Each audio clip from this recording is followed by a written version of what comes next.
Hello friends, आप सब कैसे हैं। तो फ्रेंड्स, आज की जो वीडियो है वो है आप लोगों के लिए बीपीएससी टीआरई थर्ड और फोर्थ की है, जिसमें बिहार की जो जीके के क्वेश्चन हैं वो इसमें हैं। तो फ्रेंड्स, ये आप लोगों के लिए बहुत ही इम्पोर्टेंट क्वेश्चन है, क्योंकि यहाँ से बार बार क्वेश्चन जो पूछे गए हैं वही क्वेश्चन है। तो आप लोग इसको ज़रूर देखिए ताकि आप लोगों को इससे ज़्यादा से ज़्यादा हेल्प मिल सके, और इम्पॉर्टेंट, वेरी इंपॉर्टेंट क्वेश्चन है। तो फ्रेंड्स, इसको जानने के लिए वीडियो अंत तक ज़रूर देखें। तो चलिए फ्रेंड्स, देखते हैं क्वेश्चन क्या है।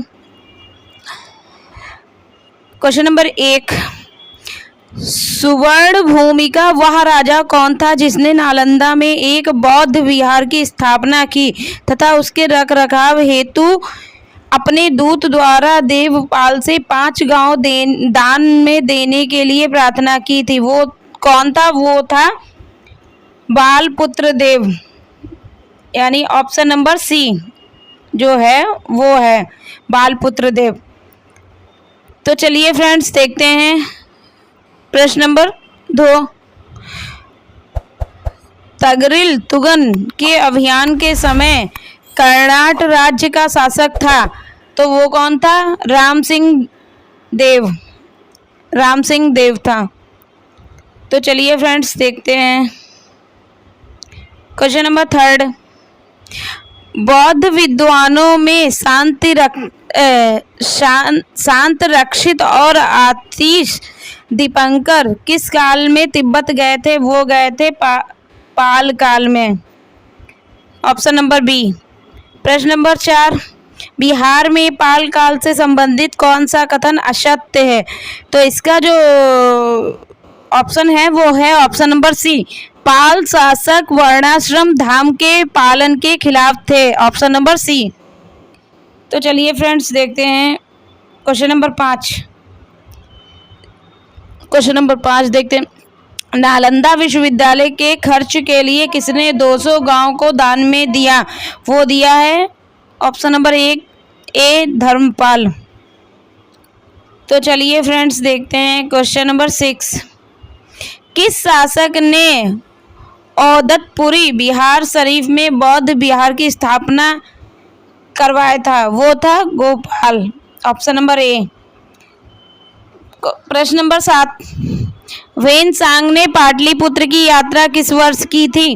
तो वो की थी सन 635 में, ऑप्शन नंबर ए।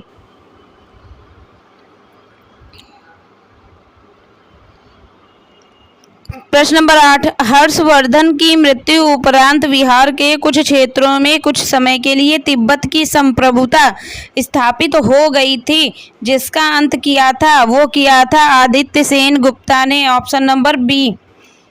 प्रश्न नंबर 9, गुप्त काल ज्ञान विज्ञान के विकास का स्वर्णिम युग था। इनमें योगदान करने वाला विद्वान नहीं थे, जो इनमें योगदान किया था उसमें से इनमें से एक विद्वान नहीं थे, तो वो थे पारणी नहीं थे।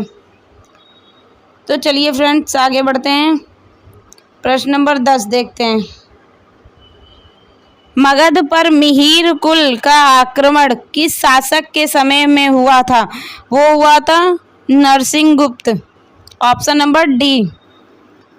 तो चलिए फ्रेंड्स, आगे बढ़ते हैं। प्रश्न नंबर 11 देखते हैं, नालंदा विश्वविद्यालय का संस्थापक था, तो वो था Kumaragupta, option number D.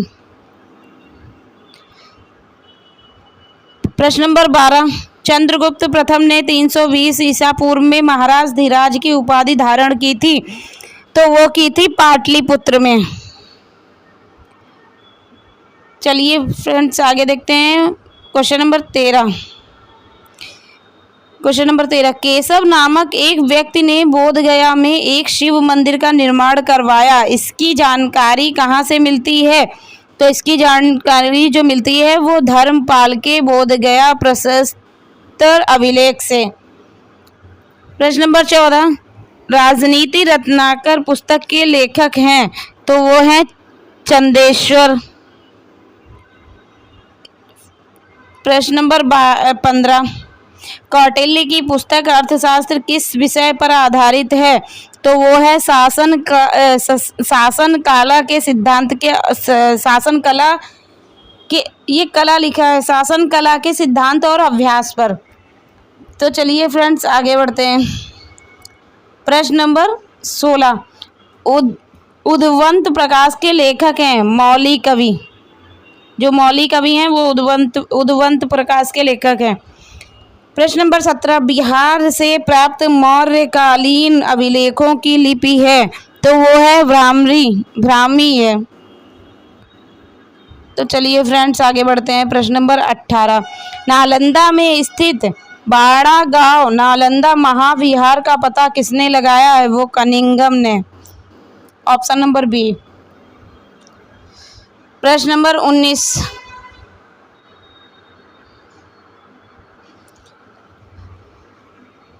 पुरातत्ववेत्ता Cunningham ने बिहार की खोज की। इसका ऑप्शन ए की ये है और ऑप्शन बी, सी, डी, ई। तो इसका ऑप्शन जो है वो है केसरिया स्तूप, चंपारण, लौरिया, अरेराज का अशोक स्तंभ, साड़ के अवशेष के आधार पर वैशाली के प्राचीन स्थल, यानी उपरोक्त सभी। ये तीनों इसके ऑप्शन हैं। तो चलिए फ्रेंड्स आगे बढ़ते हैं। प्रश्न नंबर 20 देखते हैं। विदेह के राजा जनक ने निष्क या सुवर्ण या सतनाम उपहार में दिए, यह कहाँ वर्णित है? तो वह है बृहदारण्यक उपनिषद में। तो चलिए फ्रेंड्स आगे बढ़ते हैं। प्रश्न नंबर 21, बौद्ध धार्मिक साहित्य में कौन ग्रंथ प्राचीन बिहार के इतिहास के संबंध में जानकारी के स्रोत हैं? तो वो है, यानी अंगुत्तर निकाय भी है, विनय पिटक भी है, दीघ निकाय भी है, यानी ये तीनों हैं उपरोक्त सभी। तो फ्रेंड्स आगे देखते हैं। क्वेश्चन नंबर 22, बिहार में प्रागैतिहासिक काल से संबंधित कौन सा कथन सही है? तो वो जो है वो ऑप्शन नंबर ए भी सही है, बी सही है और सी भी, यानी उपरोक्त, यानी ए, बी, सी तीनों सही हैं। तो चलिए फ्रेंड्स आगे देखते हैं। प्रश्न नंबर 23, अथर्ववेद में ब्रात्य शब्द का प्रयोग किस राज्य के लोगों के लिए किया गया है? तो वो किया गया है मगध के। प्रश्न नंबर 24, बिहार के भौगोलिक क्षेत्र की चर्चा सर्वप्रथम किस साहित्य रचना से मिलती है? तो वो मिलती है शतपथ ब्राह्मण से। तो चलिए फ्रेंड्स आगे देखते हैं। प्रश्न नंबर 25, अंग महाजनपद से संबंधित गलत कथन की पहचान कीजिए। तो इसमें जो ऑप्शन है वो है ऑप्शन नंबर डी, मगध के शासक बृहद्रथ ने अंग को पूरी तरह मगध में मिला लिया। तो इसका जो ऑप्शन है वो ऑप्शन नंबर डी।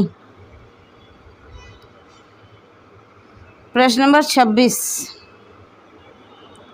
बिहार में स्थित बज्जी महाजनपद से संबंधित कौन सा कथन सत्य है? तो इसका जो हमारा ऑप्शन है वो ऑप्शन है ए भी है, बी भी है, सी है और इसका ऑप्शन यानी ए, बी, सी तीनों हैं उपरोक्त सभी। प्रश्न नंबर 27, 6ठी शताब्दी ईसा पूर्व में भारत में 16 महाजनपदों का उदय हुआ। इनमें कितने महाजनपद वर्तमान बिहार के क्षेत्र में स्थित थे? तो वो 3 थे, ऑप्शन नंबर बी। प्रश्न नंबर 28, प्रथम जैन संगीति का आयोजन पाटलिपुत्र में हुआ था, जिसमें कार्य हुए। तो इसका जो हमारा ऑप्शन है ऑप्शन बी, जैन धर्म के महत्वपूर्ण 12 अंगों का प्रणयन किया गया एवं जैन धर्म के 2 भागों श्वेतांबर एवं दिगंबर में विभाजन हुआ। तो इसका ऑप्शन नंबर बी।